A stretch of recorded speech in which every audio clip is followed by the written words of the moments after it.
the top 5 Wolves moments of 2024. Now, I know what you're thinking. There can't be even 5 top moments in 2024 because it's been a terrible year on the whole. But you'll be surprised. There's some absolute gems in there. So what I thought I'd do is pick out the ones I think are the best moments. And I hope you enjoyed the video. Please like and subscribe if you are new. Before I get to number 5, there's an honourable mention that nearly got to number 5, but it just missed out, which was a recent game. It was Wolves 2, Manchester United 0 in Vitor Pereira's first home game. But unfortunately, that one did just miss out, just because beating Man United's a bit old hat now. We've done it so many times, and obviously they're down, struggling in the Premier League, so it's not an amazing win, is it really? It was for us, for Vitor's first game, and in the context of things, but a scalp over Man United, not what it used to be. So my actual number 5 is Wolves 2, Tottenham 1 on the 17th of February 2024. Now, this game is when Gary O'Neill's career peaked at Wolves. After this victory, we were on the verge of like the top 7, if you remember. But after this, we did kind of fall off a cliff. But yeah, fantastic day. We were not expected to get a win this game. We played the classic Wolves style, 5 at the back, counter-attacking football. Pedro Neto, João Gomez, Cunha. Actually, I believe Cunha was injured for this game, in memory. It was Hee-Chan who started up front. But Neto and João Gomez in particular had a fantastic afternoon. Gomez got the double, a header off a corner, and then a counter-attacking goal with a fantastic run from Pedro Neto, who laid it back to João Gomez to put it into an empty net. Spurs did get one back just after half-time, but we did see it out for a famous victory at the Tottenham Hotspur Stadium. As I say, that was the peak of Gary O'Neill's career at number 5. Coming in at number 4, now personally this one for me was absolutely fantastic. It was Fulham 1, Wolves 4 on the 23rd of November 2024. This win came out of nowhere. We were struggling badly under Gary O'Neill, and we just somehow got this win away from home. We were not expected. We were underdogs. I had £2 on Wolves to win 4-1 at 100-1 odds. As you know, some of you know, I always back 4-1 Wolves, and it came in for once this game. Cunha was on fire, and this was the game where Cunha really started to garner the attention of the big boys in the Premier League and around Europe. He put on a bit of a masterclass, scoring 2 goals, and the first one in particular, the way he brought it down was sublime. And then obviously his second one, wow, top corner, unbelievable stuff. And he also got an assist setting up João Gomez. So a bit of a historic victory for Wolves there when we were struggling. We had the iconic purple kit on, and also Raul Jimenez got an amazing reception as he went off as substitute in that game, which I thought was a great touch from the away end. So yeah, number 4 is Fulham 1, Wolves 4. Coming in at number 3 is Chelsea 2, Wolves 4 on the 4th of February 2024. So a few games before that Spurs win. Again, at the time, Wolves were playing very well. We had our red kit on. Pedro Neto, Cunha, Ait-Nouri, João Gomez just put on a masterclass this day. A counter-attacking masterclass. This was probably the game where Chelsea thought, yep, we are signing Pedro Neto, because he was unbelievable.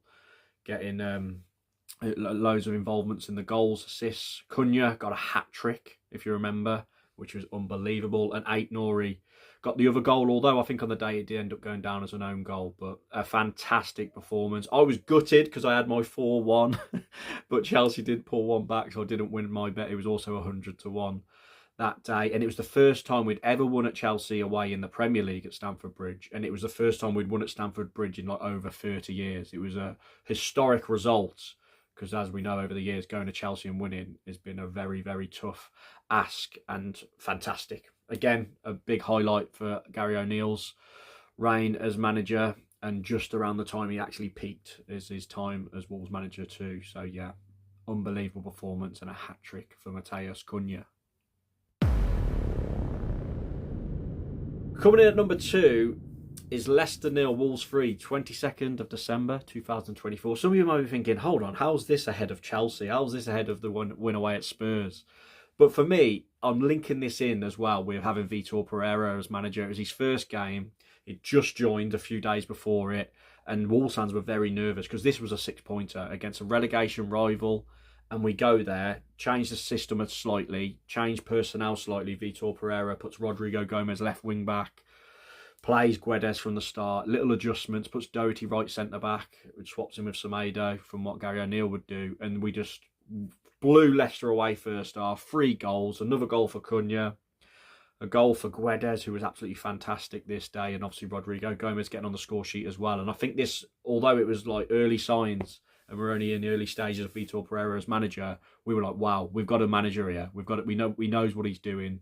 We've gone away to a poor Leicester side, but a team we had to beat if we had any hope of a chance of surviving in the Premier League this season. So yeah, for me, this was a huge moment in 2024 for Wolves, and a moment that will probably live long in the memories in Vitor Pereira's reign as manager going forward. So fantastic for him, fantastic for the club. And Wolves fans started to get a bit of hope back that we were going in the right direction after sacking Gary O'Neill. Coming in at number 1, yes, you guessed it. It had to be West Bromwich Albion 0, Wolves 2 in the FA Cup, 28th of January 2024. West Brom, our local bitter rivals, they always seem to get the better of us. We could never seem to do them over. Even under Nuno in lockdown, we lost 3-2 at home, drew 1-1 away. We did beat them under McCarthy, but they had that 5-1 victory against us. And it's always a struggle. They're like our bogey team and our rivals. Now, we were the huge favourites going into this. They were just outside the playoffs in the Championship, doing okay. We were flying at this point, let's be honest. We were doing really well under Gary O'Neill at this point. And we had Neto available. We had Cunha available. So we had a great, strong lineup. But Wolves fans going into it knew that didn't matter. Form goes out the window. The talent of the team goes out the window when you're playing your local rivals, especially in the FA Cup as well. Always brings up upsets. But we got the job done. It wasn't an amazing performance, but we did just enough. And the quality from Pedro Neto and Mateus Cunha on the day shone through. Neto with that first goal, fingers in the ears to the Brummie Road end, unbelievable. And Cunha sealing it, doing the classic celebration, saying we own the Black Country and the West Midlands. Never forget. And that moment's probably when Mateus Cunha become an absolute legend in all Wolves fans' eyes when he did that celebration after scoring that goal. There was some mad scenes as well. It all kicked off, fighting as loads of Wolves fans were obviously in the home end, all running onto the pitch. Bloody weird Albion fans running onto the pitch, blood everywhere. And a proper local derby. And the funny thing was, when this got pulled out the hat in the draw for this round, they just brushed over it like it was nothing. And then when it happened, they had to move the kickoff to 11:45 in the morning on the Sunday to try and stop trouble. And it still kicked off. It's one of the most bitter rivalries in the country, which has not happened that much over the last decade or so. So the tension for this fixture was huge. And thankfully, the bigger and better club Wolves on the day got the win against our horrible neighbours, West Bromwich Albion, who to this day I hate with a passion.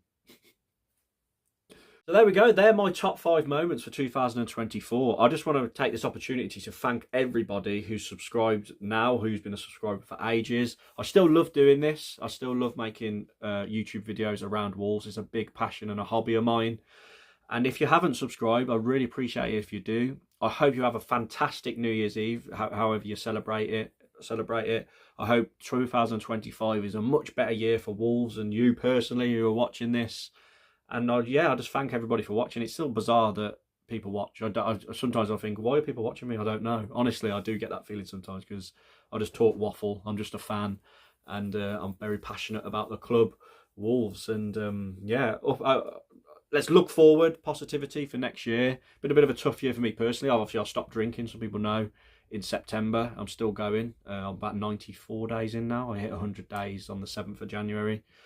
So that's a personal goal of mine to keep going in 2025. Keep safe for New Year's Eve. I know it's a bit of a mental time. People go absolutely nuts, me included, in years gone by.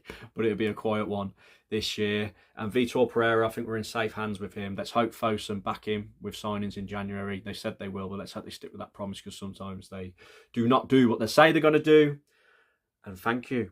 Thank you for watching, and I'll catch you all next video. Cheers for watching, everybody. Have a great New Year.